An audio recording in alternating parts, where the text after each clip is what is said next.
also start by thanking Minister Al-Jadan and the Managing Director for the invitation, for the kind invitation to this wonderful setting, so it's a pleasure to be here. I really enjoyed the paper, the 70 pages of it. It was actually a book more than a paper, okay? So, but actually something very strange happened with me with this paper, because Pierre sent it to me and I was reading it. So I went over the abstract, I was reading the first chapter, and then I have an alarm on my email. And the alarm on my email indicated I had to sign the trade agreement with the US, okay? And suddenly I was inside the paper, okay? So it was kind of weird. That had never happened, because Paul says geopolitical alignments are predictors of bilateral trade outcomes, and that was exactly what I was about to sign. So it's kind of like I was in a virtual reality of Paul Antra's paper, okay? So what I'm going to do is I'm going to use the experience of this trade agreement that we signed in the US to kind of go over some of the arguments that Paul does in his paper, and try to shed some alternative light on some of the things that he says. Basically, he does three things. He says three things, or for me, kind of three more very important things. The first one is the share of China's exports into the US have had a dramatic fall. Actually, when I read the numbers, even kind of an informed policymaker, I was not aware of this, goes from 22% of US imports to 8%. And this has happened over the last 10 years. Something which is interesting is that half of that happened before Trump, because we tend to associate this mostly to Trump's policy, but actually this is a process that was already occurring, of course, with a big step in 2025, okay, as you just mentioned.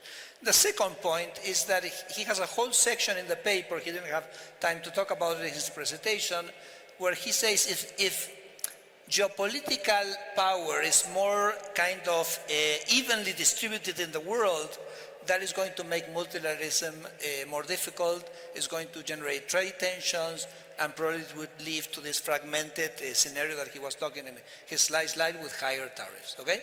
And I want to kind of do a double click on that, because I want to give an alternative perspective on this second point.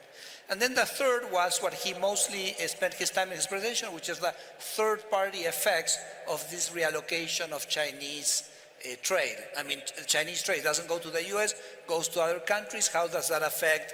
Well, for some countries, maybe it implies more competition in their export market, and that's bad. Maybe it implies cheaper products in their market. I mean, there's a whole number of effects. So what I want to do is I want to focus on the effect of this geopolitical tension on the second dimension, which is how does the geopolitical tensions affect the trade agreements, and what does that do to third parties? So I'm not going to focus so much on the redistribution of Chinese trade, but on the role of geopolitics on third-party effects. So, for example, the agreement with the US, in the case of Argentina, I say it's a great trade agreement for Argentina. It's a great geopolitical agreement for the US. Because the US had geopolitical objectives.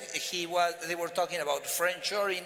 They want to bring economic activity to countries which they feel more aligned or more comfortable. But that objective of the US opened up very interesting opportunities for opening trade for Argentina and for opening up the US market for Argentine products, and I think that's kind of interesting. So it was kind of, the conversation was interesting because for example, we had to argue with them. Well, they were not going to open everything, so we said, what do we want them to open the American markets to Argentine products?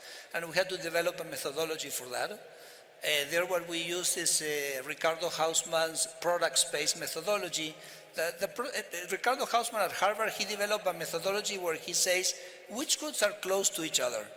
So for example, if a country exports a good X, and the countries that export good X also export good Y, that means that X and Y are close. So basically we tried to find all the goods that were close to the goods on which Argentina had a comparative advantage, and we used that as an instrument to argue with them which are the goods that should be open and they should open. And actually what we achieved is that basically they capped the reciprocal tariff on all goods, and on about 2,000 products, they basically retracted the reciprocal tariff to zero. So I think that was a very good outcome for Argentina. And for Argentina, in terms of its own opening up, also was quite interesting because with this trade agreement, we had to open several sectors. And remember, we're in something called Mercosur, and Mercosur somehow has very high external tariffs. So this agreement with the US has allowed us to somehow break a little bit that barrier that Mercosur was and increase the opening up of the economy. That's why I was saying that for Argentina, it's actually a very interesting trade agreement. Now, let me say one thing which is interesting. The US had these geopolitical objectives, like friendshoring. And for example, they opened up the aircraft industry to Argentine producers. And they also had their domestic issues, for example, pharmaceuticals, like Trump is in this fight with pharmaceutical companies, so they opened up the pharmaceutical market to Argentinian pharmaceutical companies, which actually will have a significant comparative advantage there. So I think there's a mixture of the geopolitical issues and the domestic issues in the way the US approached this agreement. I would say on China, it was more, there were not kind of any real restrictions. It was more like a surveillance thing, like we want to know what's going on, a sort of request, but not much more than that. Now, let me go just finishing to this idea. I said that these geopolitical tensions, may they lead to more trade and not less trade? Let me challenge that view for a second. And I want to put on the table one thing.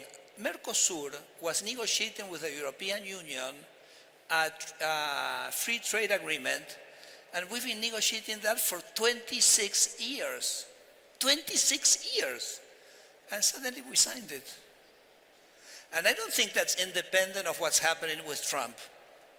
So it's interesting because basically the US is kind of breaking this multilateralism, or this multilateralism is breaking because of the tensions, Paul, that you very well described, but it's generating these collateral avenues.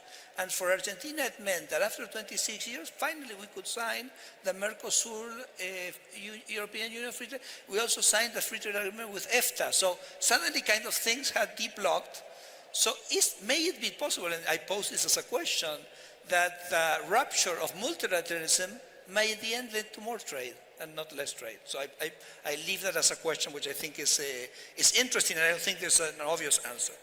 And the final point I want to make is in the first graph that Paul showed. He showed that trade was growing very strongly, and then in the 2000s it stopped growing.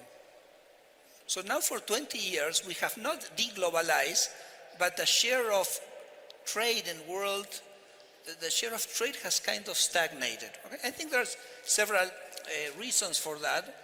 For example, one reason is basically that as China has huge increases in productivity and becomes more similar to developed economies, then there are less incentives to trade. So maybe there's a natural thing. Maybe that explains why the share of China was falling before Trump. The second potential explanation is that a larger share of trade is digital. It's knowledge, it's goods, it's emails, it's the software, it's patches on software which is going from one country to the other, and that's very significant trade, but it's not measured. So maybe there's some trade that we're not measuring. I think that's a second hypothesis. And the third one has to do with something which Indermit, which I think Indermit is over there, he wrote in The Economist an op-ed 2 weeks ago, and he said, listen, globalization, why is globalization not prospering, not deepening? And we are looking at tariffs. We're all looking at tariffs. Kind of all the attention is in tariffs. But there's something much more damaging and much more devastating for trade than tariffs, which are standards, certifications, sanitary requirements. Because if you have a tariff, you put 10%, 15%, 20%, certainly it's going to affect trade. But if you put a sanitary barrier, it kills trade. It just goes to zero. So it's like an infinite tariff, no? And I think, I see a lot of that in our experience in Argentina. A lot of our exercise in trade liberalization has been much, much more strongly focused on the kind of reducing these standards and their certification. Actually, this agreement basically allows for a reciprocal recognition or certification. So I think that's also, a point that is a very important part of this picture. Let me stop there. What I wanted to ask more specifically to you, Minister, is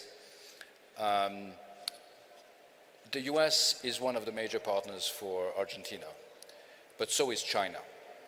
And in the context in which you have these tensions between these big powers, do you feel there is a need also on the part of Argentina to exercise caution and to make sure that you don't create future vulnerabilities? How do you think strategically about this double dependency between trading partners that are actually reducing their bilateral exposure? Excellent. So, yes, is it working? Yes. No, in our case, our view is very clear that we're all for openness. The trade agreement with the U.S. is just opening up with the U.S. market, but that doesn't preclude our pursuing openness with other markets. In fact, I just mentioned EFTA and the European Union have been kind of implemented this year, no? So we're definitely kind of open to trade, and we believe in the free trade, and we believe in the benefits of openness. So far, it's not a tension. I was mentioning that even the trade agreement with the U.S., which maybe has their own geopolitical objectives, but really have not imposed on us any constraint on trading with other countries in the world, particularly China. So we don't see a problem with that, no? And the progress of Argentina on trade has kind of two aspects, no? Let me go back to this idea of tariffs. For example, Argentina has export taxes and has tariffs as well. We've been bringing those down. Of course, in order to bring those down, you have to bring down government expenditure, because Argentina has an institutional setup that the national government is the one that collects the trade taxes. So you need to bring down government expenditure, and then opens up the fiscal space to reduce export taxes, which have been mostly wiped out, and also tariffs. But in the case of Argentina, I would say the most important ingredient for us to increase trade is something that Argentina was never, an input that Argentina was never able to put on the table, which was the respect of property rights. This is kind of the missing input that Argentina never could deliver on this. And the reason it could never deliver on this is on two reasons. The first one is that always had a very vulnerable fiscal situation. And if the government has a vulnerable fiscal situation, it's going to mess up sooner or later. It's going to increase taxes, it's going to expropriate, it's going to do something which is going to affect property rights. So the first way of re-establishing strong property rights in Argentina is having a strong fiscal result. And the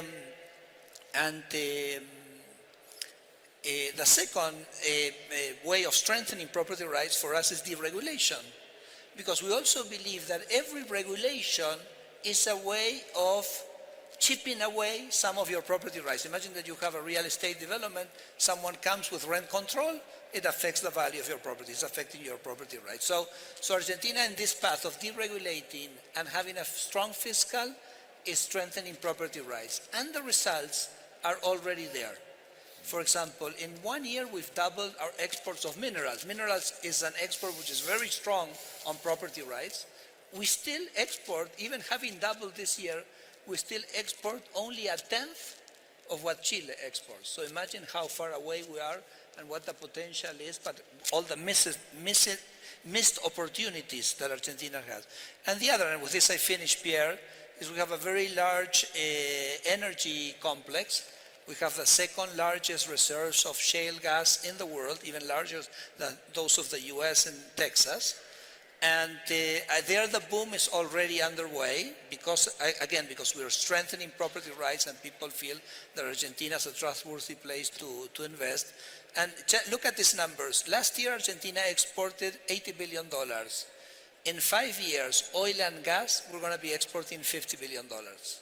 And this is already in the pipeline. So we're all for trade, but we also have to solve our problems. And our problems was basically having an economy where people can come, invest, and know the rules of the game are going to be upheld and their property is going to be respected. Thank you, Minister. It certainly is the case that when the environment becomes tougher, you want to improve your game at home. Let me turn to